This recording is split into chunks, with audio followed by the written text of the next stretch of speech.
26 May 2014 I think मेरे जैसे करोड़ों लोग शाम को 5 बजे टीवी के सामने बैठे थे उस ऐतिहासिक पल के साक्षी बनने के लिए, जब हमारे नरेंद्र दामोदर दास मोदी जी आए और शपथ लें। और वो ऐसा इसलिए क्योंकि कई सालों बाद एक उम्मीद जगी थी भारत में कि अब एक नया सूरज उगेगा, पॉलिटिक्स का, रोजगार का, शिक्षा का, अच्छी सुविधाओं का, और एक नया भारत हमको देखने को मिलेगा। And let me tell you कि स्टार्टिंग के कुछ वर्ष तो मैं भी बिल्कुल पुरजोर समर्थक रहा हूं मैं मोदी जी का। एंड अनडाउटेडली उन्होंने काम कुछ मतलब कि क्षेत्रों में किए भी बहुत बेहतरीन है, इसमें कोई डाउट नहीं है। आज इस 12 साल की सालगिरह पे मैं दो पक्ष, एक उन्होंने क्या बेहतरीन किया है और एक क्या अच्छा हो सकता था, उस पर बस अपनी राय आपसे शेयर करना मैं चाहता हूं। तो अगर अच्छे कामों की मैं बात करूं तो सरकारी तंत्र में कोई भी ऐसा काम जो एक सिटीजन को बड़ा पहाड़ जैसा लगता था, उन्होंने ऐसे बहुत से कामों को ईजी बना दिया। जैसे कि पासपोर्ट बनवाना बहुत आसान कर दिया उन्होंने।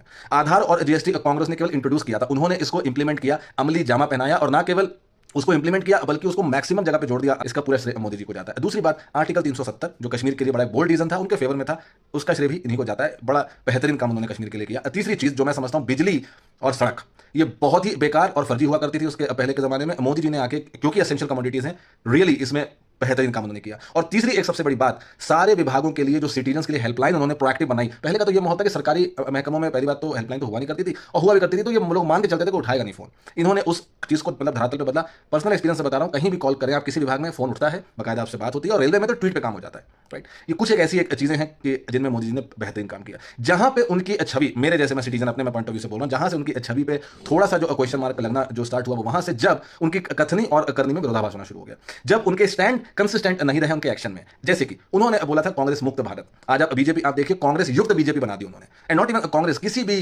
पार्टी के लिए जो खुद 50 बातें बोलते थे, पार्टी का दल क्या होता है, लोगों का ग्रुप ही तो होता है। अगर आप उन लोगों को अपने यहाँ पे लाके फिर उनको आप बोलेंगे कि नहीं ये तो आप ठीक हो गए, ये अच्छे थे, ऐसा कैसे पॉसिबल है।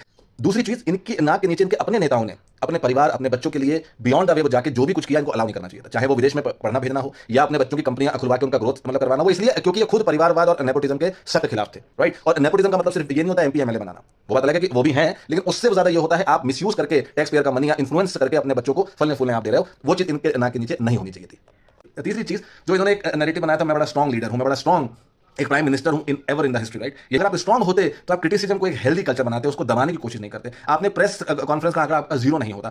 तीसरी एक सबसे बड़ी बात, वीवीआईपी कल्चर। हमें आपको देख के लगा था आप हम्बल बैकग्राउंड से आए हैं, तो आप एक वीवीआईपी आप कल्चर को चैलेंज करेंगे। आपने खुद भी अपने भाषणों में इसको बोला है, बट सॉरी, वीवीआईपी कल्चर घटा नहीं और बढ़ गया है और भयंकर हो गया है। आपकी खुद की लाइफ स्टाइल आप देखिए, हर जगह फोटो शूट के लिए लोग लेके चलना, बाकायदा उसको फैब्रिकेट करना, हर चीज आपने मार्केटिंग बना दी मोदी जी। हर चीज आप पीआर का बना देंगे, चाहे वो राशन की थैली हो, पेट्रोल पंप का पोस्टर हो, कोई भी वो चीज हो, केवल आपका चेहरा। क्यों इतना सेंट्रलाइजेशन ऑफ पावर, इतनी मार्केटिंग, हर चीज। आज की डेट में एज अ सिटीजन मुझे समझ नहीं आता सच क्या है झूठ क्या है।